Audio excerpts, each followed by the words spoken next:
2005 की बात करें तो ये दुनिया की सबसे बड़ी इकोनॉमी थी, यानी कि अगर इकोनॉमी के तौर पे बात करें या ट्रेड में बात करें तो ये यूनाइटेड स्टेट्स ऑफ अमेरिका के भी आगे निकल गई। तो यूरोपियन यूनियन पहले इकोनॉमिक ऑर्गेनाइजेशन था, बढ़ते बढ़ते पॉलिटिकल बना, फिर सोशियो कल्चरल ऑर्गेनाइजेशन बना। तो आसियान ने बोला कि यार हम लोग भी क्यों ना यूरोपियन यूनियन के रास्ते पे चले, लेकिन इसने बोला कि हमें सुप्रा नेशनल ऑर्गेनाइजेशन नहीं बनना। इंडिया अतिथि देवो भव पे काम करता है, इंडिया इन लोगों को वापस नहीं भेजेगा। क्यों नहीं भेजेगा? क्योंकि अगर तुम गारंटी देते हो कि इनको कुछ नहीं करोगे तो भेज देंगे। हेलो द स्टूडेंट्स, कैसे हैं आप सब लोग? मैं मोइन पठान एक बार फिर से आप सब लोगों के सामने। और आज हम लोग करने वाले हैं क्या? आज हम लोग देखने वाले हैं हमारे chapter contemporary centres of power, new centres of power या अल्टरनेटिव सेंटर्स ऑफ पावर का एक और वन शॉट पूरा की पूरा चैप्टर एक ही वीडियो में। आप लोगों को बहुत मजा आने वाला है। क्या पढ़ने वाले हम लोग इसमें? क्या पढ़ने वाले से पहले आप सबका स्वागत करता हूं मैं ह्यूमैनिटीज अड्डा 24/7 पर, जो कि आप लोग लेकर आता है बहुत सारी इंपॉर्टेंट ह्यूमैनिटीज से रिलेटेड वीडियोस, बहुत सारे हर सब्जेक्ट की वीडियोस, बहुत सारे शॉर्ट्स, बहुत सारे नोटिफिकेशंस, बहुत सारे अपडेट्स, और आप सबकी हेल्प करता है आपके एग्जाम में मार्क्स को रेज करवाने में और आपका एग्जाम क्लियर करवाने में। आइए स्टार्ट करते। तो हम लोगों ने पढ़ा था कि कोल्ड वॉर था, कोल्ड वॉर खत्म हो गया, यूएसएसआर खत्म हो गया। यूएसएसआर खत्म होने के बाद यानी कि 1991 के बाद से क्या होने वाला है, जो यूनाइटेड स्टेट्स ऑफ अमेरिका है वो अपना डोमिनेंस दिखाने वाला है पूरी की पूरी दुनिया में। ठीक है, यूएस मनी वाले चैप्टर में हम लोग यही पढ़ते हैं। लेकिन उसके बाद क्या हो रहा है? उसके बाद क्या हो रहा है? क्या इस यूनाइटेड स्टेट्स ऑफ अमेरिका को, जो कि एक अकेला सुपर पावर है पूरी की पूरी दुनिया में, क्या इसको टक्कर देने के लिए कोई और नेशन आ रहा है? क्या इसको टक्कर देने के लिए कोई और ऑर्गेनाइजेशन आ रहा है? ऐसी ऑर्गेनाइजेशंस और ऐसे ही नेशंस को हम लोग पढ़ने वाले हैं। सबसे पहले हम लोग स्टार्ट कर रहे हैं विथ यूरोपियन यूनियन। तो यूरोपियन यूनियन क्या है, यूरोपियन यूनियन कैसे बना, कैसा इसका प्रोसेस था, उसके बारे में हम लोग जानते हैं। आइए फटाफट से आगे बढ़ते हैं। European Union, European integration after 1945 was aided by cold war. तो हम सबको पता है कि वर्ल्ड वॉर 2 खत्म होती है कब? वर्ल्ड वॉर 2 खत्म हो जाती है 1945 में, और 1945 से स्टार्ट होता है कोल्ड वॉर। क्या स्टार्ट होता है? कोल्ड वॉर स्टार्ट होता है, जो कि 1945 से लेकर 1991 तक चलेगा। ठीक है। अच्छा, दूसरी चीज ये बोल रहा है कि कोल्ड वॉर के टाइम पीरियड में यूरोपियन इंटीग्रेशन होता है। बिल्कुल होता है। कैसे होता है यूरोपियन इंटीग्रेशन?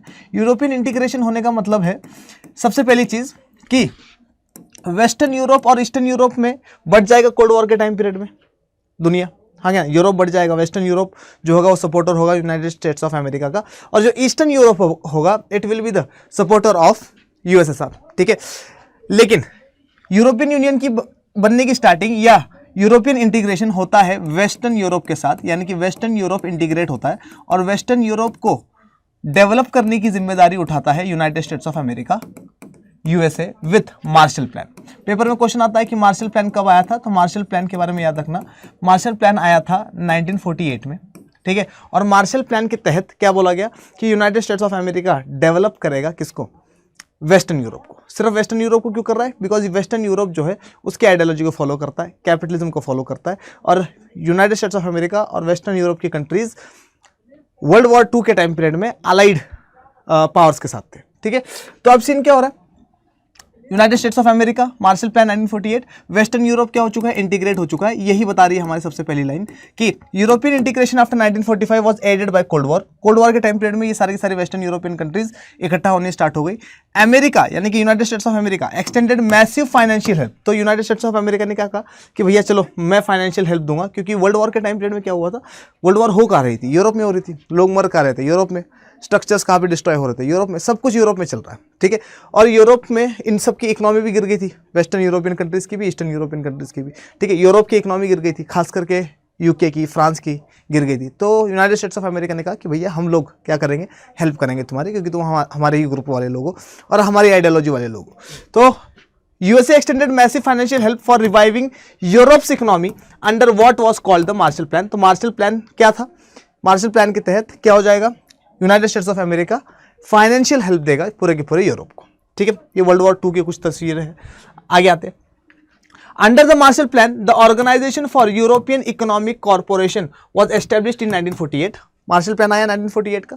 मार्शल प्लान के तहत OEEC बनाया गया, यानी कि organisation for European economic corporation बनाया गया, was established in 1948 to channel aid to the west European countries. और वेस्ट यूरोपियन कंट्रीज को इकोनॉमिक फायदा देने के लिए या फाइनेंशियल हेल्प देने के लिए OEEC बना दिया गया।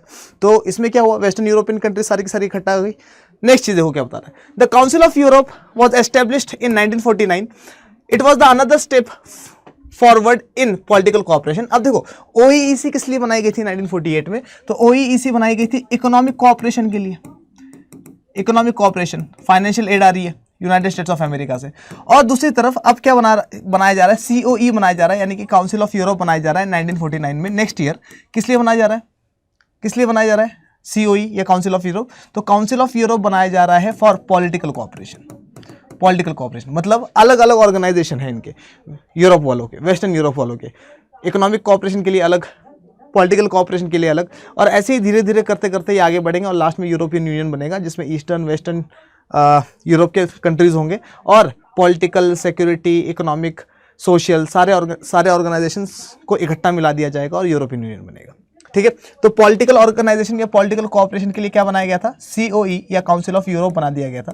ये चीज याद रखना। नेक्स्ट चीज देखो क्या बता रहा है, the process of economic integration of European capitalist countries proceeded leading to the formation of the European economic community in 1957। ये क्या बोल रहा है, इकोनॉमिक कोऑपरेशन होता ही चला गया, इकोनॉमिक इंटीग्रेशन होता चला गया, सारे के सारे यूरोपियन कंट्रीज इकट्ठा आते चले गए, सारे के सारे मतलब वेस्टर्न यूरोपियन कंट्रीज इकट्ठा आते चले गए। और 1957 में अब क्या बनाया जा रहा है, 1957 में बनाया जा रहा है यूरोपियन इकोनॉमिक कम्युनिटी। ठीक है, पेपर में डायरेक्ट क्वेश्चन आता है यूरोपियन इकोनॉमिक कम्युनिटी कब बनी थी, तो 1957 में बनी थी। 4 पॉइंट हम लोगों के याद हो गए, मार्शल प्लान 1948, ओईईसी 1948, सीओई 1949 और यूरोपियन इकोनॉमिक कम्युनिटी यानी कि ईईसी बना है कब, 1957। इसके साथ साथ 1957 में आईएईए भी बनता है, आईएईए, ठीक है, ये भी बनता है। ठीक है, इंटरनेशनल एटॉमिक एनर्जी एजेंसी ये भी बनती है। ठीक है, चलो आगे आते, आगे देखिए क्या बता रहा है हमें। After the collapse of the Soviet block European Union was established इन 1992। और यूरोपियन यूनियन कब बनती है, तो यूरोपियन यूनियन बनती है 1992 में मास्ट्रिक्ट ट्रीटी से। ठीक है, तो मास्ट्रिक्ट ट्रीटी लिख देता हूं मैं यहाँ पे, मास्ट्रिक्ट ट्रीटी से। ठीक है, तो मास्ट्रिक्ट ट्रीटी 1992 और 1992 में ही क्या बनता है, यूरोपियन यूनियन बन जाता है। ठीक है, ईयू बनता है। It has its own flag, its own anthem, founding date and currency. तो यूरोपियन यूनियन के पास क्या है, यूरोपियन यूनियन के पास इसका अपना खुद का फ्लैग है, इसका अपना खुद का एंथम है। देखो हर चीज़ वैसी है इसके पास जैसे कि एक कंट्री के पास होती है ना। और यूरोपियन यूनियन में बहुत सारी कंट्रीज हैं, बहुत सारी कंट्रीज। जब ये बना था इसमें ऑलमोस्ट 12 कंट्रीज थी स्टार्टिंग में। ठीक है, बाद में ईस्टर्न यूरोपियन कंट्रीज भी इसमें जुड़ती चली जाएगी और एक बड़ा ऑर्गेनाइजेशन हो जाएगा। आज के टाइम पीरियड में इसमें 27 कंट्रीज है। ठीक है, तो ये क्या बोल रहा है, it has its own flag, इसका खुद का फ्लैग है, इसका खुद का एंथम है। It has its own founding date and currency, इसकी अपनी खुद की करेंसी है जिसको यूरो बोला जाता है, और इसका अपना खुद का फाउंडिंग डेट भी है। ठीक है, European Union was the world's largest economy in 2005। European Union 2005 की बात करें तो ये दुनिया की सबसे बड़ी इकोनॉमी थी। यानी कि अगर इकोनॉमी के तौर पे बात करें या ट्रेड में बात करें तो ये यूनाइटेड स्टेट्स ऑफ अमेरिका के भी आगे निकल गई थी। ठीक है, 2005 में। It had a GDP of more than US 17 trillion dollars in 2016। और ये बोल रहा है कि 2016 की बात करें तो इसकी जीडीपी जो थी वो कितनी थी, 17 ट्रिलियन यूएस डॉलर्स की थी। 17 ट्रिलियन यूएस डॉलर्स बहुत ज़्यादा हो जाता है, समझ में आ रहा है कि नहीं आ रहा। ठीक है, इंडिया कितनी बड़ी जीडीपी है, इंडिया आज के टाइम पीरियड में अगर हम बात करें तो 2-3 ट्रिलियन की क्या है जीडीपी है। और इंडिया का एम क्या है कि आने वाले सालों में हम लोग 5 ट्रिलियन की इकोनॉमी बने। ठीक है, ये देखो ये 2016 में कितनी बड़ी है, 2016 में ये 17 ट्रिलियन डॉलर्स की इकोनॉमी है। ठीक है, its share of world trade is much larger than that of the United states. और अगर ये कह रहा है कि अगर वर्ल्ड ट्रेड की बात करें तो यूनाइटेड स्टेट्स ऑफ अमेरिका से बहुत ज़्यादा मात्रा में ट्रेड करता है ये, मतलब पैसों की कमी नहीं है, ट्रेड बहुत अच्छा है इसका। Its currency the euro can pose a threat to the dominance of US dollar. और इसकी जो करेंसी है, अब देखो 27 कंट्रीज है इसमें, 27 कंट्रीज है इसमें। ठीक है, 28 थी पहले, और क्या नाम है, ब्रिटेन जो है इससे निकल चुका है, ब्रिटेन ने बाय बाय कर दिया, ब्रिटेन ब्रेग्जिट कर चुका है। क्या कर चुका है, ब्रेग्जिट। ब्रेग्जिट क्या होता है, ब्रिटेन का exit is known as Brexit. ठीक है, तो 2020 में ब्रिटेन इससे निकल गया था यूरोपियन यूनियन से, पर पहले it was the founding member of European union. ठीक है, तो 28 कंट्रीज थी, अब 27 बची है, और 27 में से ऑलमोस्ट कितने, 12 के आसपास या 19 के आसपास कंट्रीज है जिन्होंने क्या कर रखा है, यूरो अपना रखा है। ठीक है, और यूरो जो है is much more stronger currency than US dollars, है कि ना। अगर हम लोग बात करें कि एक यूएस डॉलर में कितने रुपए आते हैं तो ऑलमोस्ट हमें पता है कि 80-85 के आसपास रुपए आते हैं, 80 मान के चलते। और अगर यूरो की माने तो एक यूरो में कितने रुपीज़ आते हैं, तो एक यूरो में ऑलमोस्ट 90-95 रुपीज़ आते हैं। ठीक है, इसका मतलब इनकी करेंसी भी स्ट्रॉन्ग है, और इसी वजह से बोल रहा है क्या, यूनाइटेड स्टेट्स ऑफ अमेरिका का ये जो डॉलर है उसको रिप्लेस कर सकता है ये वर्ल्ड ट्रेड में, क्योंकि इंटरनेशनल ट्रेड हम लोग किस में करते हैं, इंटरनेशनल ट्रेड हम लोग डॉलर्स में करते हैं। लेकिन ये क्या बोल रहा है, इसी वजह से डॉलर को डर लग रहा है, या यूनाइटेड स्टेट्स ऑफ अमेरिका को डर लग रहा है कि भैया यूरो अगर ज़्यादा स्ट्रांग हो गया तो क्या हो जाएगा, क्या हो जाएगा, वर्ल्ड ट्रेड डॉलर की बजाय यूरो में होने लग जाएगा। ठीक है, आगे चलिए आगे देखिए क्या बता रहा है ये। Militarily the European Union's combined armed forces are the second largest in the world. ये बोल रहा है कि मिलिट्री के हिसाब से बात करें तो यूरोपियन यूनियन की जो आर्म्ड फोर्सेस है ये सेकंड लार्जेस्ट है वर्ल्ड में। सेकंड लार्जेस्ट का मतलब क्या, फर्स्ट पे कौन है, यूनाइटेड स्टेट्स ऑफ अमेरिका, और मिलिट्रीली अगर बात करें तो ये सेकंड लार्जेस्ट मिलिट्री बनाती है यूरोपियन यूनियन ऑर्गेनाइजेशन। ठीक है, मतलब पैसों से तो अच्छी है, इकोनॉमिकली स्ट्रांग है, और उसके साथ साथ क्या है, मिलिट्रीली भी स्ट्रांग है। It's total spending on defence is second after the US. और अगर हम लोग डिफेंस के ऊपर कौन कितना खर्चा करता है उसकी बात करें तो यूनाइटेड स्टेट्स ऑफ अमेरिका जो है वो सबसे ज़्यादा खर्चा करता है अपने डिफेंस पे, अपने मिलिट्री पे। उसके बाद अगर सबसे ज़्यादा खर्चा कोई करता है पूरी दुनिया में तो वो यूरोपियन यूनियन है, जो कि अपने मिलिट्री पे बहुत ज़्यादा पैसा लगाती है। Two European member states, France and Britain, also have nuclear arsenals of approximately 550 nuclear warheads। अब ध्यान से सुनो, यहाँ पर थोड़े से चेंजेस करने पड़ेंगे हम लोगों को। क्या, ब्रिटेन जो है निकल चुका है कहाँ से, यूरोपियन यूनियन से, तो अब हम लोग ये नहीं मानेंगे क्योंकि अपडेटेड वर्जन आ गया हमारे पास, तो ब्रिटेन को हम लोग क्या नहीं मानेंगे, ब्रिटेन को हम लोग नहीं मानेंगे कि ये यूरोपियन यूनियन का पार्ट था। ठीक है, मतलब ये पार्ट है नहीं है, ये यूरोपियन यूनियन का पार्ट नहीं है। 2020 में ये अलग हो गया, ब्रेक्जिट हो गया, बता दिया मैंने आप लोगों को। तो 2 की जगह हम लोग क्या लिखेंगे, 1 European Union member France also have nuclear arsenals of about, तो यहाँ पर क्या कर दो तुम लोग, 350 के आसपास इसके पास क्या है, न्यूक्लियर वॉरहेड से। तो पहले इसके पास 2 मेंबर्स थे यूरोपियन यूनियन के पास, 2 मेंबर इसके जो थे वो किस में थे, इसके 2 members United Nation security council के मेंबर्स थे। ठीक है, लेकिन अब सीन क्या है, अच्छा, और न्यूक्लियर पावर्स भी है। यूरोपियन यूनियन के 2 मेंबर्स, उनके पास क्या है, न्यूक्लियर पावर है, फ्रांस और ब्रिटेन के पास। ब्रिटेन निकल चुका है तो हम लोग क्या मानेंगे कि इसका एक मेंबर है जिसके पास न्यूक्लियर पावर भी है, न्यूक्लियर वॉरहेड्स भी है, और लगभग 350 के आसपास न्यूक्लियर वॉरहेड्स इसके पास है। It is also the world's most important source of space and communication technology. और ये क्या बोल रहा है कि अगर स्पेस एंड कम्युनिकेशन टेक्नोलॉजी की बात करें तो European union is one of the most, it is the most important source of space and communication technology। तो स्पेस एंड कम्युनिकेशन टेक्नोलॉजी में बहुत ज़्यादा स्ट्रांग है European Union. One of the political and diplomatic ground, Britain and France, the 2 members of European Union are permanent members of the United Nation security council. और यहाँ पर भी change करेंगे अपन, क्या करेंगे, अगर पॉलिटिकली और डिप्लोमेटिकली देखी जाए तो फ्रांस जो कि मेंबर है किसका, यूरोपियन यूनियन का, है ना, the 1 member, the 1 state of the European union क्या है, परमानेंट मेंबर है यूनाइटेड नेशन सिक्योरिटी काउंसिल में। यूनाइटेड नेशन सिक्योरिटी काउंसिल के बारे में हमें पता है कि इसमें कितने मेंबर्स होते हैं, इसमें 5 तो परमानेंट मेंबर्स होते हैं और 10 इसमें नॉन परमानेंट मेंबर्स होते हैं। और पहले यूरोपियन यूनियन के 2 मेंबर्स आते थे परमानेंट मेंबर्स में। परमानेंट मेंबर्स में कौन कौन है, तो United states of America, UK, France, China, ठीक है, और रशिया है आज के टाइम पीरियड में, पहले यूएसएसआर था। ठीक है, तो जब यूके इसका पार्ट था यूरोपियन यूनियन का, तो यूके भी क्या था, UK was also the permanent member of United Nations security council, and France was also the member of United Nation security council. लेकिन अब सीन क्या हुआ है, अब चेंजेस आ गए। क्या चेंजेस आ गए, यूके निकल गया तो अब सिर्फ फ्रांस बचा है जो कि यूनाइटेड नेशन सिक्योरिटी काउंसिल का मेंबर है। ठीक है, तो इसका एक मेंबर तो है जो कहाँ बैठता है, यूनाइटेड नेशन सिक्योरिटी काउंसिल का परमानेंट मेंबर बनकर बैठा हुआ है वहाँ पर, है ना, मतलब डिसीजन ले सकता है अच्छे से।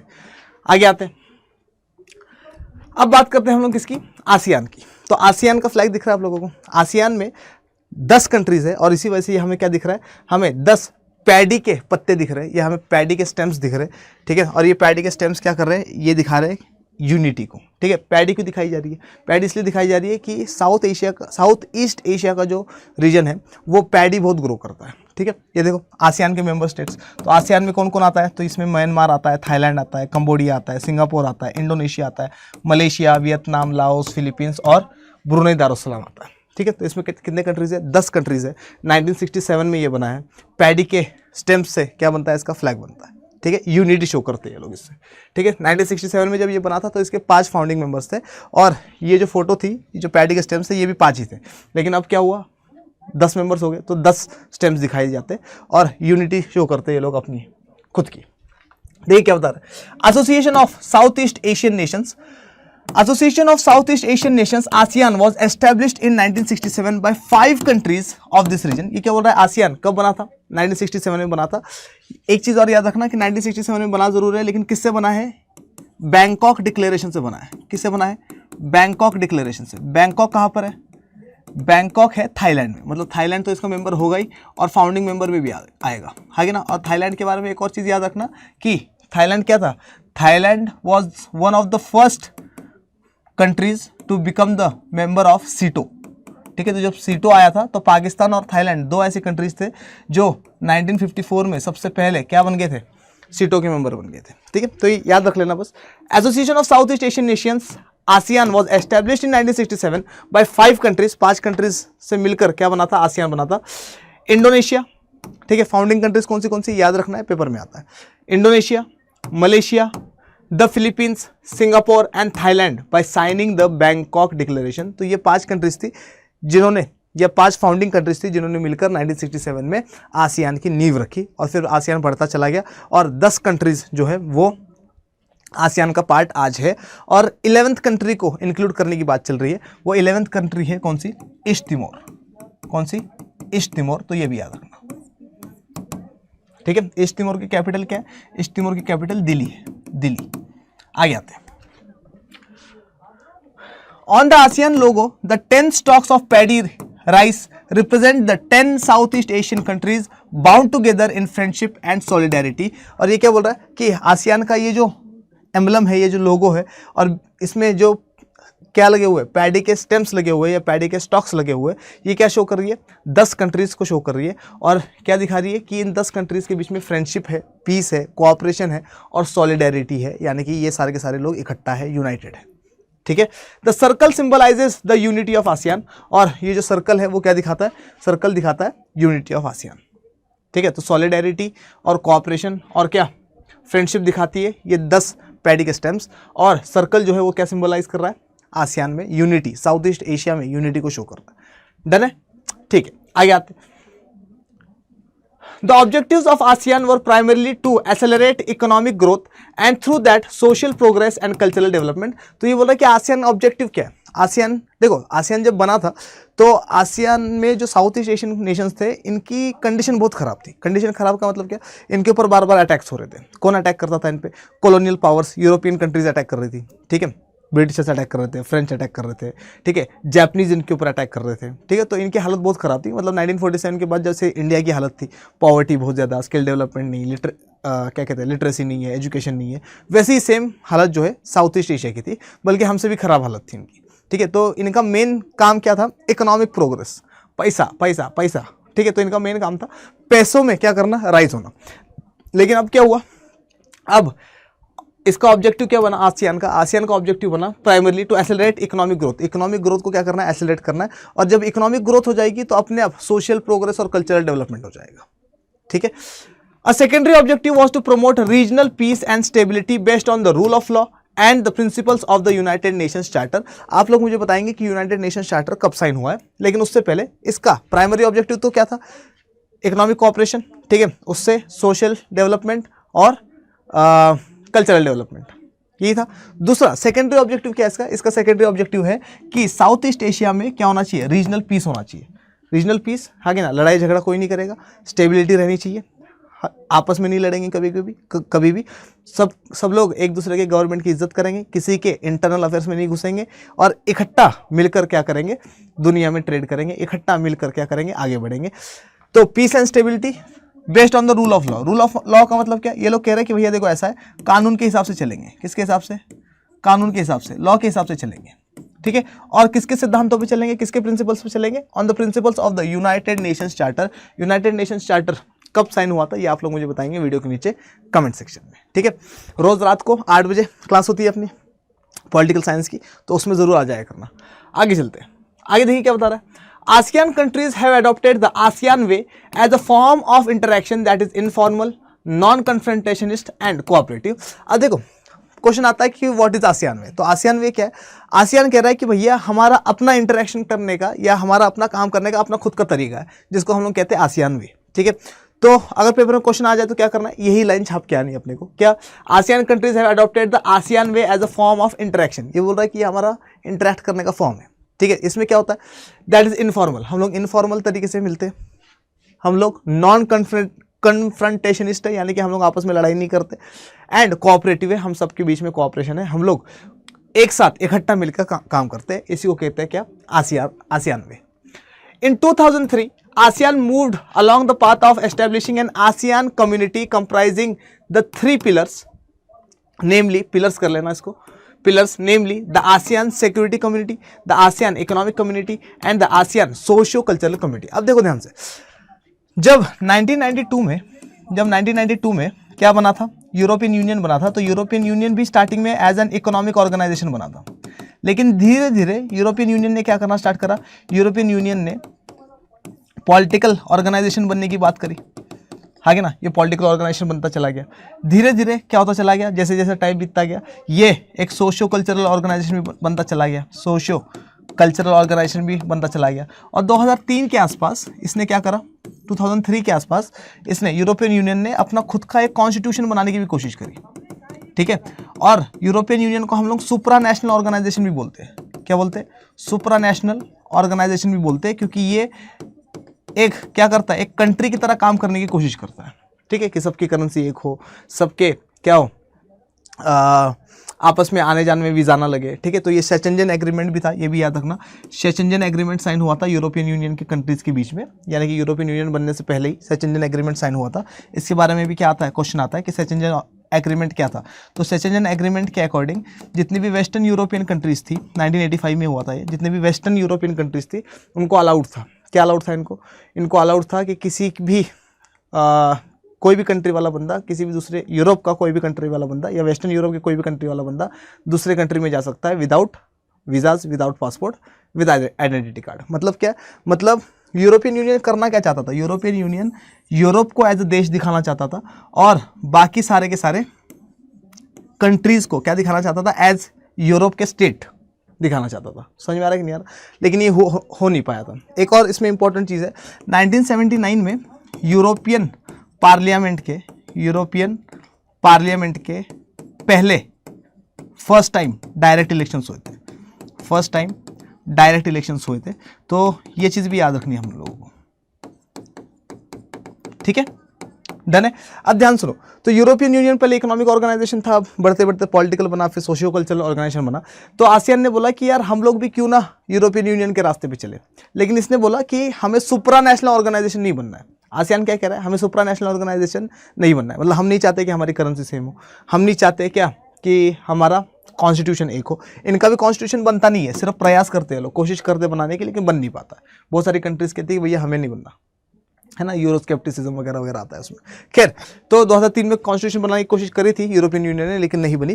तो आसियान ने कहा कि क्यों हम लोग सिर्फ और सिर्फ किसकी बात करें, इकोनॉमिक की बात करें, ठीक है। तो हम लोग क्या करना चाहिए, हम सारी की सारी 10 की 10 कंट्रीज़ को इकट्ठा आना चाहिए, और इकट्ठा आकर सिक्योरिटी की बात करनी चाहिए, मतलब पॉलिटिक्स की भी बातें करनी चाहिए, इकोनॉमी की भी बात करनी चाहिए, पैसों की भी बात करनी चाहिए, इकोनॉमिक कोऑपरेशन भी करना चाहिए, और इसके साथ साथ क्या करना चाहिए, सोशियो कल्चरल ऑर्गेनाइजेशन भी हम लोगों को बनाना चाहिए। तो 2003 में आसियान ने क्या करा, ASEAN moved along the path of establishing an ASEAN community. तो इसने क्या करा, आसियान कम्युनिटी बनाने की बात करी, और इसमें ये कितने कम्युनिटी बनाता है, 3 कम्युनिटीज़ बनाता है, ASEAN security community, ASEAN economic community और ASEAN socio cultural community. Done है, क्लियर, पक्का। चलिए आगे देखिए क्या बता रहा है। ASEAN had several agreements in place by which member states promised to uphold peace, neutrality, cooperation, non-interference and respect for national differences and sovereign rights। और ये क्या बोल रहा है, आसियान की जो 10 कंट्रीज़ है, इन लोगों ने क्या कर रखा है, आपस में कोऑपरेशन कर रखा है, आपस में बहुत सारे एग्रीमेंट साइन कर रखे हैं, जिसके थ्रू ये लोग क्या कहते हैं कि भैया हम लोग सबसे ऊपर किसको रखेंगे, शांतता को, अमन को रखेंगे, कि 10 कंट्रीज़ के बीच में लड़ाई झगड़े नहीं होने चाहिए, ठीक है, तभी इकोनॉमिक कोऑपरेशन बना रहेगा, ठीक है। तो ये क्या बोल रहा है, सबसे पहली चीज़ क्या है कि आसियान के सारी कंट्रीज़ पीस में रहेगी, आपस में लड़ाई नहीं करेगी, न्यूट्रल रहेगी, ठीक है। ऐसा नहीं है कि एक कंट्री इसकी साइड ले रही है, एक कंट्री उसकी साइड ले रही है, सारी की सारी कंट्रीज़ क्या रहेगी, न्यूट्रल रहेगी, कोऑपरेशन करेगी एक दूसरे के साथ, non interference and respect for national differences, एक दूसरे के कल्चर को रिस्पेक्ट करेगी, एक दूसरे के रिलीजन को रिस्पेक्ट करेगी, एक दूसरे के गवर्नमेंट को रिस्पेक्ट करेगी, और एक दूसरे के देश में या पॉलिटिक्स में टांग नहीं अड़ाएगी, ठीक है। And sovereign rights.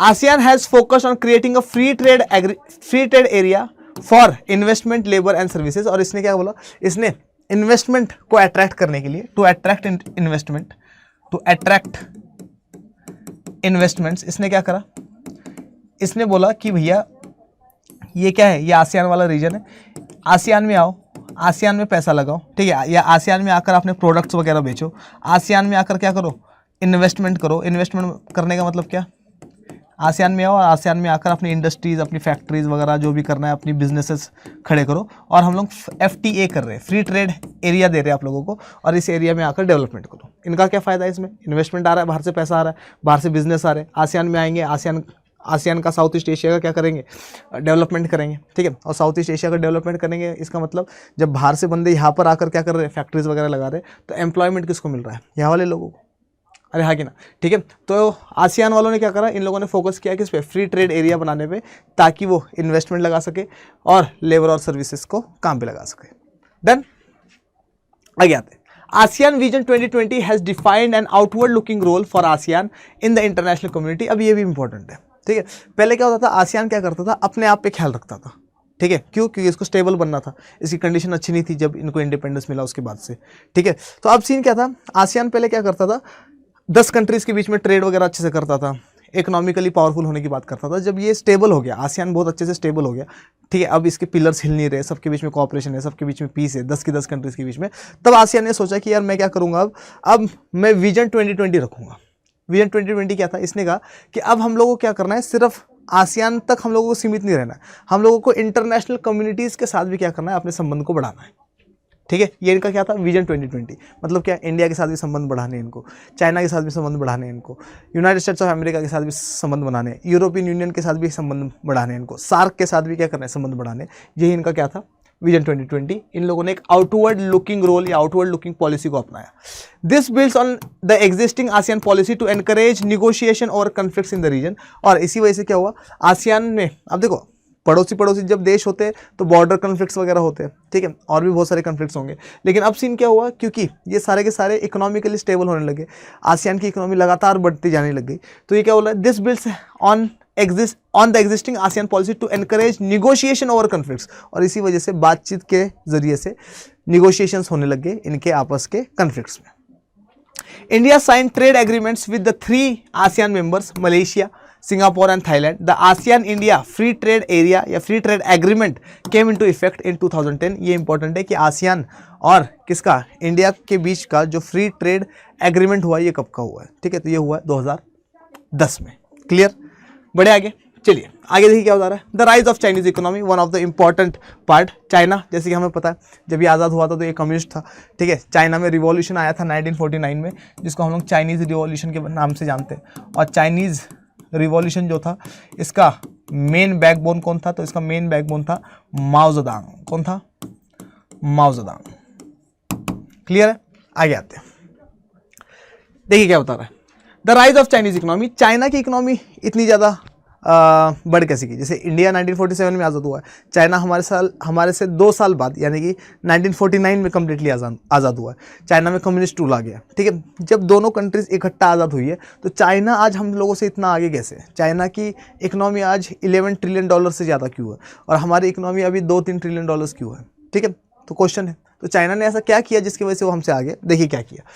China has been growing as an economic power since 1978। ये बोल रहा है कि चाइना जो है 1978 से क्या करता जा रहा है, इकोनॉमिक पावर बनता जा रहा है। क्यों इकोनॉमिक पावर बन रहा है, क्योंकि चाइना जो है इसने क्या करा, इसने देखो, हालांकि ये कम्युनिस्ट है, और कम्युनिस्ट जो आइडियोलॉजी वाले लोग रहते हैं वो लोग क्या करते हैं, वो लोग इंपोर्ट एक्सपोर्ट नहीं करते हैं, यानी कि वो लोग अपनी इकोनॉमी को क्लोज्ड रखते हैं। इकोनॉमी को क्या करते हैं, क्लोज्ड रखते हैं, यही होता है, ठीक है। लेकिन दूसरी तरफ ये क्या बोल रहा है, इट इज़ प्रोजेक्टेड। अच्छा, दूसरी तरफ क्या हुआ, चाइना ने क्या करा, 1978 में चाइना ने अपनी इकोनॉमी को खोल दिया, यानी कि ओपन इकोनॉमी को अपनाया या ओपन डोर पॉलिसी को अपनाया, ओपन डोर पॉलिसी को अपनाया। ये भी चीज़ याद रखना इंपॉर्टेंट है।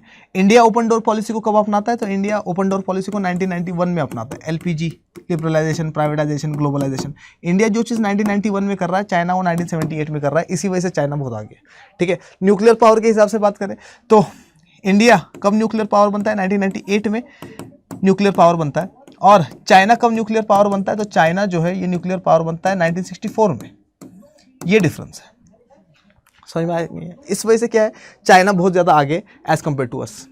देखिए क्या बता रहा है, it is projected to overtake the US as the world's largest economy by 2040।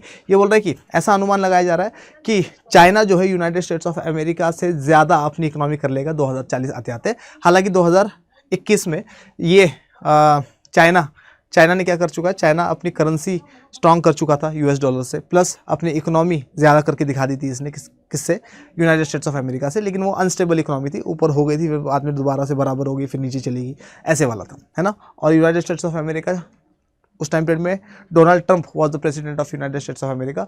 और डोनाल्ड ट्रंप ने क्या कहा था कि चाइना जो है वो करेंसी मैनिपुलेटर है, करेंसी को मैनिपुलेट करके क्या करता है, इकोनॉमी अपनी ज़्यादा कर देता है, ठीक है। तो इल्ज़ाम लगाया था। खैर, चाइना जो है फास्टेस्ट ग्रोइंग नेशन है, one of the fastest growing nation है, इकोनॉमी बहुत तगड़ी है और 2040 तक तो 100% ये क्या कर जाएगा, यूनाइटेड स्टेट्स ऑफ अमेरिका को पीछे छोड़ देगा। आगे आते, its economic integration into the region makes it the driver of the East Asian growth. और ये बोल रहा है क्या, इकोनॉमिक इंटीग्रेशन है इसके पास, यानी कि पैसा बहुत ज़्यादा है, अच्छा खासा पैसा है, ठीक है, एरिया बहुत बड़ा है, रिसोर्सेज बहुत ज़्यादा है, क्या है, पानी बहुत ज़्यादा है, लोग बहुत ज़्यादा है, पॉपुलेशन अच्छी खासी है, ठीक है। और इसी वजह से ये ईस्ट एशिया का ड्राइवर है, ठीक है। अगर ईस्ट एशिया में क्या करना है, डेवलपमेंट की बात करेंगे तो चाइना का नाम उसमें जुड़ा जाएगा, ठीक है। तो चाइना भी क्या कर रहा है, यूनाइटेड स्टेट्स ऑफ अमेरिका की हेजीमनी को टारगेट कर रहा है, या हेजीमनी के लिए थ्रेट है। यूनाइटेड स्टेट्स ऑफ अमेरिका क्या चाहता है, अपना डोमिनेंस बनाए रखना चाहता है दुनिया पे, लेकिन आसियान जैसी ऑर्गेनाइजेशंस, यूरोपियन यूनियन जैसी ऑर्गेनाइजेशंस, चाइना जैसी कंट्री क्या कर रही है, इसको थ्रेट पोज कर रही है। आगे आते, After the establishment of the People's Republic of China in 1949, under the leadership of Mao, its economy was based on Soviet model। तो पहले क्या थी इसकी इकोनॉमी जो थी वो कम्युनिस्ट मॉडल पे, सोवियत मॉडल पे, या फिर कैसी इकोनॉमी थी इसकी, क्लोज्ड इकोनॉमी थी, है ना। क्लोज्ड इकोनॉमी का क्या मतलब है, क्लोज्ड इकोनॉमी का मतलब है कि खुद ही ये लोग प्रोडक्शन करते थे, खुद ही मैन्युफैक्चरिंग करते थे, खुद ही चीज़ों को बनाते थे और खुद के लोगों को ही बेचते थे, खुद के लोग ही खरीदते थे, ठीक है। और इनकी इकोनॉमी अंदर के अंदर चलती थी, इम्पोर्ट एक्सपोर्ट नहीं होता था, है ना। अब इसका मतलब ये नहीं कि बिल्कुल ही नहीं करते होंगे, तो 90% क्या नहीं करते थे ये लोग, इंपोर्ट एक्सपोर्ट नहीं करते थे, 10% हाँ चलता था, बाहर से कोई चीज़ मंगा ली एक्सेट्रा एक्सेट्रा। लेकिन क्लोज्ड इकोनॉमी है तो इकोनॉमी प्लान्ड होगी इनकी। कम्युनिस्ट इकोनॉमी कैसी होती है, प्लान्ड इकोनॉमी होती है, गवर्नमेंट संभालती है इकोनॉमी को, ठीक है। This model allowed China to use its resources to establish the foundations of an industrial economy on a scale that did not exist before. और ये क्या बोल रहा है कि क्योंकि इनकी क्लोज्ड इकोनॉमी थी, क्लोज्ड इकोनॉमी की वजह से क्या होता चला गया, क्लोज्ड इकोनॉमी थी इसकी 1949 के बाद से। माओ ज़ेडुंग को ये लोग फॉलो करते थे, ठीक है। माओ ज़ेडुंग कम्युनिस्ट है, यही रिवॉल्यूशन लेकर आता है चाइना में, ठीक है। और दूसरी चीज़ क्या बोल रही है कि इसने स्टार्टिंग में क्या करा, China was also agricultural country, आज भी एग्रीकल्चरल कंट्री है, बहुत सारे लोग चाइना में आज भी क्या करते, एग्रीकल्चर करते, लेकिन एग्रीकल्चर से उतना पैसा नहीं आ रहा था। और इनको क्या बनना था, इनको बनना था मॉडर्न, और मॉडर्न बनने का मतलब वेस्ट की तरह बनना। और वेस्ट इतना पैसा कैसे कमा रहा था, इंडस्ट्रीज से। तो इनको भी क्या करना था, एक इंडस्ट्रियल इकोनॉमी बनना था। और इंडस्ट्रियल इकोनॉमी बनने के लिए ये लोग क्या करते थे, एग्रीकल्चरल प्रोडक्शन अपना बढ़ाते थे, और एग्रीकल्चर प्रोडक्शन से जितना पैसा बनता था वो पैसा ये लोग भेजते थे किसको, वेस्ट को, और वहाँ से टेक्नोलॉजीज़ वगैरह मंगाते थे, ठीक है। ये चीज़ करते थे। इंडस्ट्रीज़ बनाने में इनकी हेल्प करी किसने, इनकी एग्रीकल्चरल इकोनॉमी ने, इसके किसने, एग्रीकल्चर ने इसकी हेल्प करी।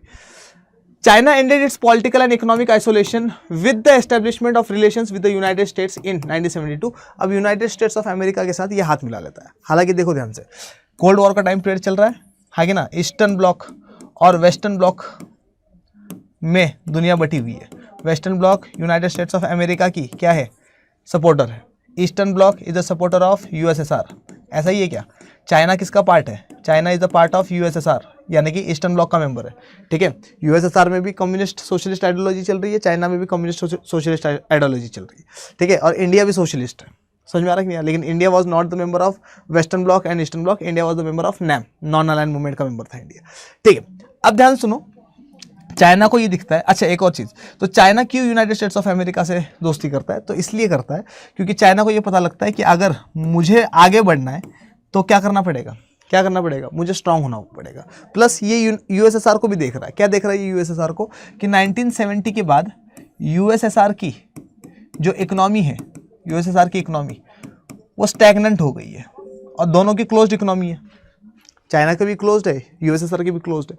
जब यूएसएसआर की इकोनॉमी क्या हो गई है, स्टैगनेंट हो गई है, उसकी इकोनॉमी बढ़ नहीं रही है, तो चाइना को ये पता लग गया कि भैया अगर इसको फॉलो करते रहेंगे तो गड़बड़ी हो जाएगी। तो चाइना क्या करता है, 1972 में सबसे पहले तो यूनाइटेड स्टेट्स ऑफ अमेरिका के साथ रिलेशन सुधारने की कोशिश करता है। ठीक है, 1972 में ही क्या हो जाएगा, चाइना का जो प्रीमियर होता है, जिसका नाम होता है ज़ोउ एनलाई। क्या नाम होता है, ज़ोउ एनलाई। ये 4 मॉडर्नाइजेशंस के बारे में बताएगा। किसके बारे में बताएगा, 4 मॉडर्नाइजेशंस के बारे में बताएगा। ठीक है, और बोलेगा कि भैया हम लोगों को 4 चीज़ों में आगे बढ़ना है। ठीक है, किस किस में, एग्रीकल्चर में, 1973 है ये, 3 कर लेना इसको। किस किस में, premier Zhou Enlai proposed the 4 modernizations, agriculture, industry, science and technology and military in 1973। तो 1973 में किस चीज़ की बात होती है, 1973 में ज़ोउ एनलाई बोलता है कि 4 चीज़ में हम लोगों को मॉडर्न होना है, एग्रीकल्चर में, इंडस्ट्री में, साइंस एंड टेक्नोलॉजी में और मिलिट्री में। इन 4 चीज़ों में हम लोगों को स्ट्रांग होना पड़ेगा, मॉडर्न होना पड़ेगा। तो अब सीन क्या होने वाला है, अब चाइना जो है पॉलिटिकली, तो चाइना क्या रहेगा, पॉलिटिकली तो चाइना कम्युनिस्ट ही रहेगा। ठीक है, लेकिन अब चाइना क्या सोच रहा है, चाइना सोच रहा है कि भैया इकोनॉमिकली अगर हम लोगों को स्ट्रांग होना है, पैसों से स्ट्रांग होना है, इंफ्रास्ट्रक्चर से स्ट्रांग होना है, हर चीज़ में इकोनॉमिकली हम लोगों को स्ट्रांग होना है। ठीक है, जीडीपी के मामले में हम लोगों को स्ट्रांग होना है, तो हम लोग क्या बनना पड़ेगा, कैपिटलिस्ट बनना पड़ेगा। क्या बनना पड़ेगा, कैपिटलिस्ट बनना पड़ेगा। तो चाइना भी सोच रहा है, अभी हुआ नहीं है, अब होगा। ठीक है, आगे देखिए क्या बता रहा है, by 1978 the then leader Deng Xiaoping announced the open door policy and economic reforms in China. और 1978 आते आते चाइना ने क्या कर दिया, ओपन डोर पॉलिसी को अपना लिया। डेंग जियोपिंग इनका इस टाइम पीरियड में लीडर था या प्रीमियर था, और क्या क्या अनाउंस करते हैं, ये ओपन डोर पॉलिसी अनाउंस कर देता है ये, और इकोनॉमिक रिफॉर्म्स लेकर आता है चाइना में। लेकिन चाइना में शॉक थेरेपी नहीं आएगी। ठीक है, हम लोग एंड ऑफ बाइपोलैरिटी में पढ़ते हैं कि बहुत सारे कंट्रीज़ में क्या हो रहा था, शॉक थेरेपी आ रही थी, लेकिन यहाँ पर शॉक थेरेपी नहीं आएगी। शॉक थेरेपी क्यों नहीं आएगी, क्योंकि चाइना जो है एकदम से कम्युनिज्म से कैपिटलिज्म में नहीं जाएगा। चाइना स्टेप बाय स्टेप अपनी इकोनॉमी खोलता जाएगा। स्टेप बाय स्टेप इकोनॉमी खोलने का मतलब क्या है, स्टेप बाय स्टेप इकोनॉमी खोलने का मतलब है कि एग्रीकल्चर को प्राइवेट करेगा 1982 में, इंडस्ट्रीज़ को प्राइवेट करेगा 1998 में। ठीक है, तो ये धीरे धीरे दुनिया को देखते हुए एक एक स्टेप आगे बढ़ाते हुए क्या करेगा, बिना शॉक थेरेपी से गुजरे, बिना पेनफुल प्रोसेस से गुजरे, बिना जो क्या था ट्रांजिशन था कम्युनिज्म टू कैपिटलिज्म, जिसको शॉक थेरेपी कहते हैं, बिना शॉक थेरेपी से गुजरे क्या हो जाएगा, ये कैपिटलिस्ट बन जाएगा, लेकिन सिर्फ इकोनॉमिकली। पॉलिटिकली अभी भी कम्युनिस्ट है ना। आगे आते देखो क्या बता रहा है, तो प्राइवेटाइजेशन ऑफ एग्रीकल्चर इन 1982, तो 1982 में प्राइवेटाइजेशन ऑफ एग्रीकल्चर करता है, was followed by the privatisation of industry in 1998, और 1998 में प्राइवेटाइजेशन ऑफ इंडस्ट्री करता है। Trade barriers were eliminated only in special economic zones SEZs where foreign investors could set up enterprises. अब देखो China क्या करता है, वो चालाकी करता है। चाइना देखता है कि भैया हमारे यहाँ पर डेवलपमेंट कहाँ पर नहीं हो रहा है।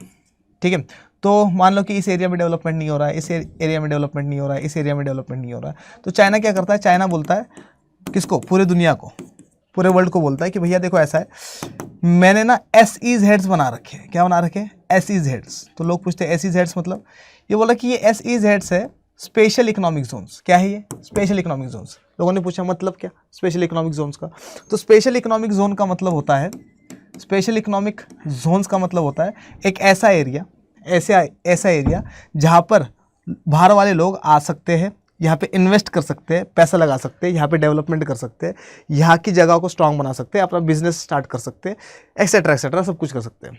ठीक है, और चाइना ने कहा कि यहाँ पर इन्वेस्ट करने के लिए तुम्हारे लिए कोई ट्रेड बैरियर नहीं है, आओ इन्वेस्ट करो। क्योंकि चाइना को तो ये वाला एरिया क्या करना है, डेवलप करना है।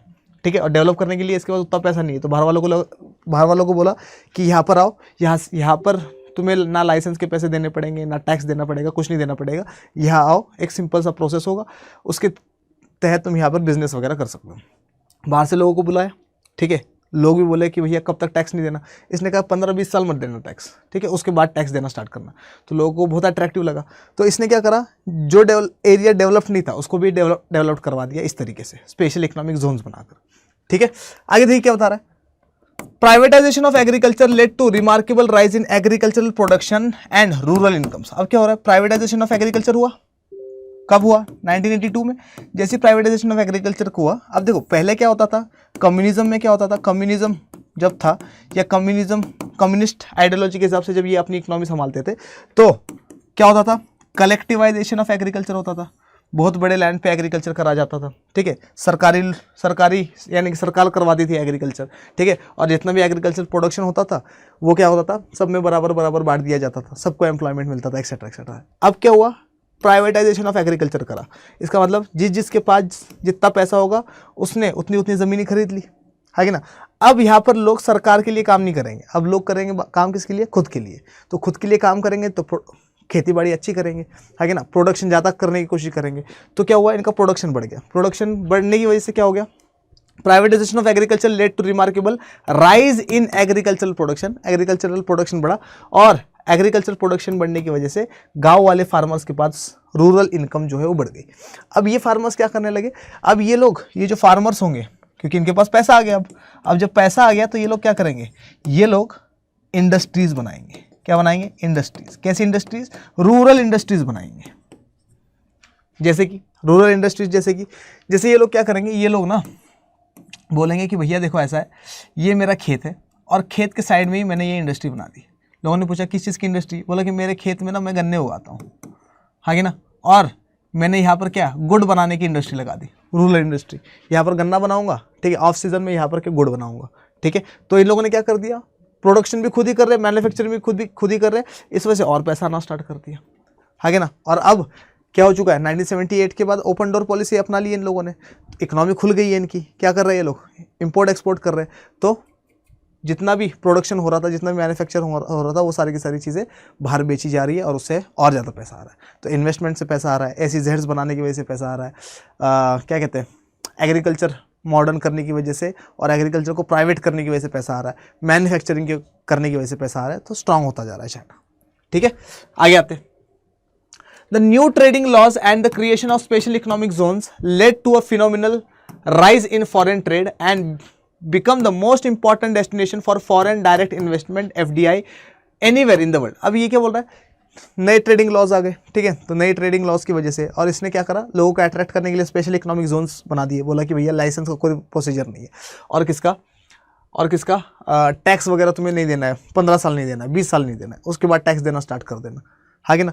तो जब अच्छा प्लस जब बाहर वाले लोग आते थे तो एम्प्लॉयमेंट भी मिलता था, है कि ना। तो ये क्या बता रहा है, the new trading laws and the creation of special economic zones led to the phenomenal rise in foreign trade. ठीक है, लोग अट्रैक्ट हो गए, लोगों ने आकर क्या कर दिया, ट्रेड करना स्टार्ट कर दिया, इंपोर्ट एक्सपोर्ट बढ़ गया।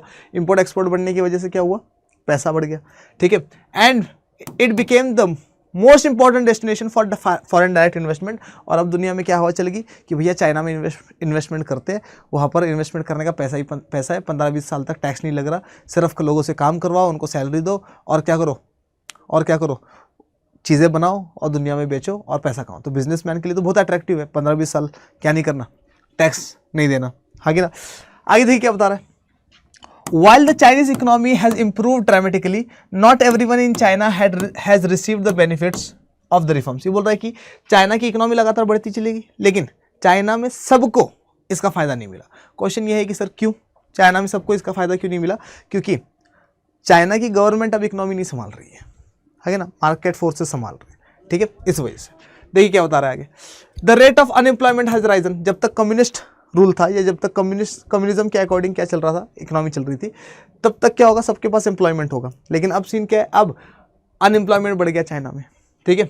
Working conditions and female employment is bad. ठीक है, वर्किंग कंडीशंस बहुत खराब है, ठीक है, मतलब कोई टाइम फिक्स नहीं है, 10 से 6 वाला टाइम नहीं है या 9 से 5 वाला टाइम नहीं है, क्या है 15-15, 16-16 घंटे काम करवा रहे हैं और औरतों को पेमेंट कम दे रहे हैं, ठीक है। सेम पोस्ट पे है औरत भी मर्द भी, और क्या कर रहे हैं, मर्द को सैलरी दे रहे हैं अच्छी खासी, औरतों को सैलरी दे रहे हैं जितनी देनी चाहिए उससे भी बहुत कम, ठीक है। तो जेंडर इनइक्वालिटी देखने को मिलती है। However regionally and globally China has become an economic power to reckon with. लेकिन ये क्या बोल रहा है, इकोनॉमिकली बात करें, ग्लोबली बात करें, रीजनली बात करें, एशिया की बात करें, वर्ल्ड की बात करें, तो चाइना एक ऐसी इकोनॉमिक पावर है जिसको हल्के में नहीं लिया जा सकता। डन, बढ़े आगे, चलिए आगे देखिए क्या बता रहा है। इंडिया और चाइना के रिलेशंस के बारे में देखो क्या बता रहा है। Historically there was limited political and cultural interaction between India and China। और ये बोल रहा है कि इंडिया और चाइना के बीच में हिस्टोरिकली यानी कि 1947 से पहले की बात करें हम लोग, है ना, तो इंडिया और चाइना के बीच में रिलेशन जो है कल्चरल इंटरेक्शन, पॉलिटिकल इंटरेक्शन इतना हुआ नहीं है, है ना। अगर हम लोग एंशियंट टाइम पीरियड से लेकर मॉडर्न टाइम पीरियड तक की बात करें तो इंडिया और चाइना बहुत बड़े बड़े एम्पायर्स रह चुके हैं। चाइना में मिंग एम्पायर, किंग एम्पायर देखने को मिलता है। इंडिया में हम लोगों को क्या Gupta empire, Vardhan empire, Mauryan empire, Delhi सल्तनत, मुगल एम्पायर, तो हम लोग को बड़े बड़े एम्पायर्स देखने को ज़रूर मिलते हैं इंडिया में भी और चाइना में भी। लेकिन तुम लोगों ने कभी नहीं सुना होगा कि चाइना वालों के साथ इंडिया वालों की लड़ाई हुई। क्यों नहीं हुई? क्योंकि इंडिया और चाइना के बीच में एक खतरनाक बॉर्डर है जिसको हम लोग कहते हैं हिमालयाज़, ठीक है। तो हिमालयाज़ के बीच में रहने की वजह से इंडिया और चाइना जो है डायरेक्ट इंटरेक्शन में नहीं आते थे। इसका मतलब ये नहीं कि चाइना वाले इंडिया नहीं आते थे या इंडिया वाले चाइना नहीं जाते थे, दोनों आते जाते थे, लेकिन डायरेक्टली इन्वॉल्व नहीं है एक दूसरे के पॉलिटिक्स में, डायरेक्टली इन्वॉल्व नहीं है एक दूसरे के कल्चर में। इसी वजह से हम लोग देखते हैं क्या इंडिया का कल्चर कंप्लीटली डिफरेंट है ना। हम लोग नमस्ते करते हैं, वो लोग ऐसे करते हैं, है ना, कंप्लीटली डिफरेंट है, ठीक है। ड्रेसिंग सेंस कंप्लीटली डिफरेंट है, फूड कंप्लीटली डिफरेंट है, ठीक है। तो ये कुछ चीज़ें हैं। तो कल्चरली और कैसे पॉलिटिकली इतना इन्वॉल्व नहीं हुए थे। तो अगर हम लोगों को जो लड़ाई देखने को मिलती है कब से लेकर, एंशिएंट टाइम पीरियड से लेकर आज तक अगर हम लोग बात करें तो 1962 का इंडिया और चाइना का वॉर ही देखने को मिलता है और कुछ देखने को नहीं मिलता, ठीक है। तो हिस्टोरिकली बात करें तो बहुत लिमिटेड इंटरेक्शन है इंडिया का और चाइना का। आगे आते हैं। After independence, both states were involved in differences arising from the Chinese takeover of Tibet in 1950 and the final settlement of the Sino-Indian border. अब सीन क्या हुआ? 1947 में जब ब्रिटिशर्स इंडिया को छोड़ के चले गए, ठीक है, तो ब्रिटिशर्स जो है कुछ हिस्सों में चाइना के ऊपर भी क्या करते थे, रूल करते थे, ठीक है। अब सीन क्या हुआ? जब इंडिया आज़ाद हुआ, चाइना आज़ाद हुआ, तो ब्रिटिशर्स ने जो बॉर्डर है उसको क्या नहीं करा था, उसको ढंग से इंडिया को और चाइना को बांटा नहीं था, तो कन्फ्लिक्ट आ गया, ठीक है। अच्छा, इंडिया ने बोला कि भैया जिस तरीके से ब्रिटिशर्स बॉर्डर बना के गए तो ऊपर वाला हिस्सा चाइना, नीचे वाला हिस्सा इंडिया। चाइना बोला नहीं, मानता ही नहीं मैं। चाइना बोला कि भैया मुझे पता है मेरा एरिया कहाँ तक है, ब्रिटिशर्स कौन होते हैं बॉर्डर बनाने वाले, है ना। तो यहाँ से कन्फ्लिक्ट स्टार्ट हो गया, बॉर्डर कन्फ्लिक्ट इंडिया और चाइना के बीच में। प्लस चाइना ने क्या करा, देखो पहले स्टार्टिंग में जब इंडिया और चाइना आज़ाद होते हैं तब इंडिया और चाइना के रिलेशंस अच्छे होते हैं। क्यों? 1949 में चाइनीज़ रिवॉल्यूशन आता है, और जब चाइनीज़ रिवॉल्यूशन आता है 1949 में, तब India was one of the first countries जिसने क्या कहा था कि भैया मैं चाइना की कम्युनिस्ट गवर्नमेंट को मानता हूँ और मैं मानता हूँ कि चाइना अब चाइना नहीं, कम्युनिस्ट चाइना है। तो इंडिया ने क्या करा, India was one of the first countries to recognise the communist regime in China, ठीक है। तो इंडिया तो अपने रिलेशंस अच्छे बना रहा है। 1954 की बात करें तो 1954 में इंडिया और चाइना के बीच में क्या हुआ है, इंडिया और चाइना के बीच में पंचशील एग्रीमेंट हुआ है। क्या हुआ है? पंचशील एग्रीमेंट हुआ है। क्लियर? डन, ठीक है। एक और बात, क्या ये चाइना है, मान लो चाइना का ये वाला एरिया जो है टिबेट है। टिबेट हमेशा से एक अलग कंट्री था, ठीक है। जब 1949 में चाइनीज़ रिवॉल्यूशन आया और कम्युनिस्ट पार्टी ऑफ चाइना की क्या आ गई, इसके ऊपर रूल आ गया, तो चाइना ने क्या करा, चाइना ने अटैक करा टिबेट पे। 1950 में क्या करा, चाइना ने टिबेट के ऊपर अटैक करा, और जब टिबेट के ऊपर अटैक करा और टिबेट को क्या कर दिया, अपना पार्ट बना लिया, ठीक है। टिबेट का जो रिलीजियस एंड पॉलिटिकल लीडर है उसको अपन क्या बोलते हैं, दलाई लामा के नाम से जानते हैं उसको। किस नाम से? दलाई लामा के नाम से, ठीक है। अब सीन क्या होता है, टिबेट के इशू पे इंडिया मान लेता है, ठीक है भैया ये भी तेरा पार्ट है। लेकिन 1959 में क्या होता है, चाइना क्या करता है, चाइना अपने कम्युनिस्ट लोगों को कहता है कि भैया टिबेट में जा के रह लो, ठीक है। इससे क्या हो जाएगा, टिबेटियंस की पॉपुलेशन कम हो जाएगी, चाइनीज़ की पॉपुलेशन बढ़ जाएगी, और टिबेटियंस जैसा कोई देखने को नहीं मिलेगा हमें चाइना में, ठीक है। ये चीज़ दलाई लामा को पसंद नहीं आई। दलाई लामा और जो टिबेटियंस थे इन लोगों ने पिटाई करनी स्टार्ट कर दी चाइना के आम आदमियों की, ठीक है। चाइना क्या करती है, आर्मी भेजती है और मारना पिटाई करना स्टार्ट कर देती है, मर्डर करना स्टार्ट कर देती है, किसका, टिबेटियंस का, ठीक है। चाइना की आर्मी से डरकर ये जो टिबेटियंस है अलॉन्ग विद दलाई लामा, ये लोग भाग के इंडिया में आते हैं। किस में आते हैं? इंडिया में आते हैं। और क्योंकि भाग के इंडिया में आते हैं तो इससे होता क्या है, जब ये इंडिया में आते हैं तो इंडिया में जवाहरलाल नेहरू थे, ठीक है। जवाहरलाल नेहरू को ये लोग कहते हैं कि भैया शरण चाहिए हमें, ठीक है, असाइलम चाहिए, शरण चाहिए। जवाहरलाल नेहरू शरण दे देते, और जब शरण दे देते तो चाइना कहता है कि 1954 के पंचशील एग्रीमेंट का तुम लोगों ने वायोलेशन करा है, उल्लंघन किया है, और अब तुम्हें हमारे साथ लड़ाई करनी पड़ेगी, आगे ना। तब ज़ोउ एनलाई प्रीमियर होते चाइना के, वो ये भी बोलते हैं कि दलाई लामा को वापस भेज, 8-10 लाख लोग जो तुम्हारे यहाँ पर धर्मशाला में रह रहे उनको भी वापस भेज, ठीक है। नेहरू जी कहते हैं कि भैया देखो इंडिया जो है मॉरल ग्राउंड्स पे काम करता है, इंडिया अतिथि देवो भव पे काम करता है, इंडिया इन लोगों को वापस नहीं भेजेगा, क्यों नहीं भेजेगा? क्योंकि अगर तुम गारंटी देते हो कि इनको कुछ नहीं करोगे तो भेज देंगे, ठीक है, लेकिन हमें पता है क्या होने वाला है, हम लोग भेजेंगे, तुम लोग इनको मार डालोगे, तो हम लोग नहीं भेजेंगे। तो आज भी दलाई लामा जो है वो कहाँ रहते हैं? धर्मशाला में रहते हैं, ठीक है। आगे देखिए क्या बता रहा है, the conflict of 1962 in which India suffered military reverses had long term implications for India China relations. 1962 में इंडिया और चाइना की क्या होता है? इंडिया और चाइना की लड़ाई हो जाती है 1962, और इंडिया और चाइना की लड़ाई में 1962 में क्या होता है? लॉन्ग टर्म इम्प्लीकेशंस देखने को मिलते हैं हम लोगों को। मतलब क्या? इंडिया हार जाता है ये वाली लड़ाई, ठीक है। इंडिया हारने की वजह से ह्यूमिलिएशन भी होता है, बेइज्जती भी होती है हमारी, इंडिया में भी बेइज्जती होती है और इंटरनेशनली भी बेइज्जती होती है। क्यों? क्योंकि चाइना सबको बताता है कि भैया ये इंडिया जो है पहले ट्रीटी करता है और बाद में ट्रीटी जो है वो तोड़ देता है, पंचशील एग्रीमेंट को तोड़ा इंडिया ने, ठीक है। इंडिया कह रहा है कि भैया हमने कोई एग्रीमेंट नहीं तोड़ा है, ठीक है, लेकिन चाइना कह रहा है कि इसी वजह से मैंने इसके ऊपर अटैक करा और इसको हराया, ठीक है। और चाइना क्या करता है इसमें? 1962 की लड़ाई जो हम लोगों ने हारी है, इसमें चाइना ये वाला एरिया छीन लेता है हम लोगों से, ये वाला एरिया, इसको क्या कहते हैं? अक्सई चीन कहते हैं। क्या कहते हैं इसको? अक्सई चीन। तो अक्सई चीन वाला एरिया जो है चाइना हम लोगों से छीन लेता है, ये भी याद रखना, ठीक है। तो अब 1962 के बाद इंडिया और चाइना की बात होनी भी बंद हो गई, बात भी नहीं कर रहे आपस में। Diplomatic relations between the two countries were downgraded until 1976, और 1976 तक तो बिल्कुल बात नहीं हुई। 1976 के आसपास इंडिया में भी गवर्नमेंट चेंज हो जाएगी 1977 में, है ना। और 1976 के आसपास हमारे जो फॉरेन मिनिस्टर होंगे अटल बिहारी वाजपेयी, वो पहली बार जाएंगे कहाँ पे? चाइना में, चाइना के साथ रिलेशंस अच्छे करने के लिए, ठीक है। तब तक इंडिया और चाइना की बात ही नहीं हो रही। After the change in China's political leadership from the mid to late 1970s, China's policy became more reasonable and less ideological. अब क्या हो रहा है?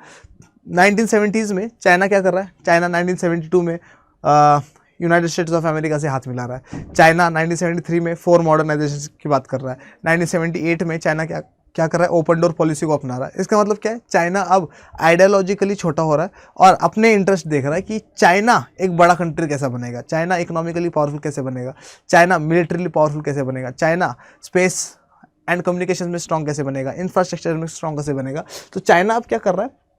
चाइना ध्यान दे रहा है अपने ऊपर कि मैं सुपर पावर कैसे बन सकता हूँ, ठीक है। और अब चाइना क्या करेगा? इंडिया के साथ हाथ मिलाना स्टार्ट करेगा, ठीक है, कोऑपरेशन करना स्टार्ट करेगा। A series of talks to resolve the border issues were also initiated in 1981, और 1981 में इंडिया और चाइना बॉर्डर इश्यूज को सॉल्व करने की बात भी करना स्टार्ट करेंगे। राजीव गांधी विजिट, तो नेहरू जी के बाद राजीव गांधी, है ना, नेहरू जी के बाद कौन आएगा? 4 बार तो प्राइम मिनिस्टर कौन बनेगा? नेहरू जी के बाद लाल बहादुर शास्त्री, लाल बहादुर शास्त्री के बाद 4 बार प्राइम मिनिस्टर बनेगी इंदिरा गांधी, ठीक है। बीच में चरण सिंह, मोरारजी देसाई, ये लोग भी क्या करेंगे? प्राइम मिनिस्टर बनेंगे। लेकिन इंदिरा गांधी की डेथ के बाद 1984 के बाद Rajiv Gandhi will become the first prime minister to visit China after Nehru, है ना। तो Rajiv Gandhi visit to China in December 1988 में जाते हैं ये China, provided the impetus for an improvement in India China relations. तो यहाँ से क्या हो गया? इंडिया चाइना के रिलेशंस और ज़्यादा बेहतर होते चले गए। Bilateral trade between India and China has increase from $338 million in 1992 to more than $84 billion in 2017। और ये बोल रहा है क्या? इंडिया और चाइना के बीच में बायलैटरल ट्रेड्स हो गए, ठीक है, ट्रेड करना स्टार्ट कर दिया इंडिया और चाइना ने। इंडिया और चाइना 1992 की अगर बात करें तो $338 या $338 मिलियन का ट्रेड करते थे। 2017 में ये ट्रेड बढ़कर $84 बिलियन हो गया, ठीक है। इसका मतलब इंडिया और चाइना के रिलेशंस क्या होते जा रहे हैं? स्ट्रांग होते जा रहे हैं। आगे आते हैं। Both countries have agreed to cooperate with each other in areas that could otherwise create conflict between the two, such as bidding for energy deals abroad। और ये क्या बोल रहा है? दोनों की दोनों कंट्रीज क्या करती है? एक दूसरे के साथ कोऑपरेट करती है बहुत सारे एरियाज में, बहुत सारे इश्यूज पे, ठीक है, कन्फ्लिक्ट को खत्म करने की कोशिश करती है, और एनर्जी डील्स वगैरह में क्या करती है? इकट्ठा आती है ना। जहाँ पर फायदा दिखता है वहाँ पर इकट्ठा आती है। डन। चलिए, तो यहाँ पर हमारा चैप्टर क्या होता है? यहाँ पर हमारा चैप्टर हो जाता है खत्म, ठीक है। इंपॉर्टेंट चीज़ क्या है कि बोर्ड्स और सीयूईटी की कंप्लीट तैयारी करने के लिए आप लोग मेरे साथ जुड़ सकते हो, ठीक है। तो बोर्ड्स और सीयूईटी की कंप्लीट तैयारी करने के लिए आप लोगों को महापैक लेना पड़ेगा, ठीक है। महापैक इतना बेहतरीन चीज़ है कि आप लोगों के बोर्ड्स के भी मार्क्स को भी क्या करेगा? बूस्ट करेगा, और सीयूईटी में भी क्या करेगा? आपको आपके ड्रीम कॉलेज तक पहुंचा के रहेगा। महापैक लेने के लिए आपको एक कोड का इस्तेमाल करना है जो कि है Y742, ठीक है। Y742 का इस्तेमाल करेंगे तो आप लोगों के लगभग 20% का आप लोगों को क्या मिल जाएगा? डिस्काउंट मिल जाएगा। महापैक कैसा लेना है वो बता देता हूँ मैं आप लोगों को, लेकिन उससे पहले अगर बैच लेना है, बैच से रिलेटेड कुछ भी बात करनी है आप लोगों को, तो आप लोग मुझसे बात कर सकते हो। आप लोग मुझे मेल करना khan.ayub@adda247.com पर, ठीक है। मेरे साथ जुड़ना। पिछले साल 2023 की बात कर रहा हूँ, 2023 का जो मेरा CUET का रिजल्ट था, तो इंडिया में सबसे ज़्यादा 100 परसेंटाइल्स पॉलिटिकल साइंस में मैंने दिए, ठीक है। मेरे स्टूडेंट्स बहुत अच्छी अच्छी यूनिवर्सिटीज़ में जाकर बैठे, तो आप लोग मुझसे जुड़िए। पॉलिटिकल साइंस की पूरी जिम्मेदारी मेरी, और बाकी टीचर्स भी बहुत बेहतरीन तरीके से पढ़ाते हैं।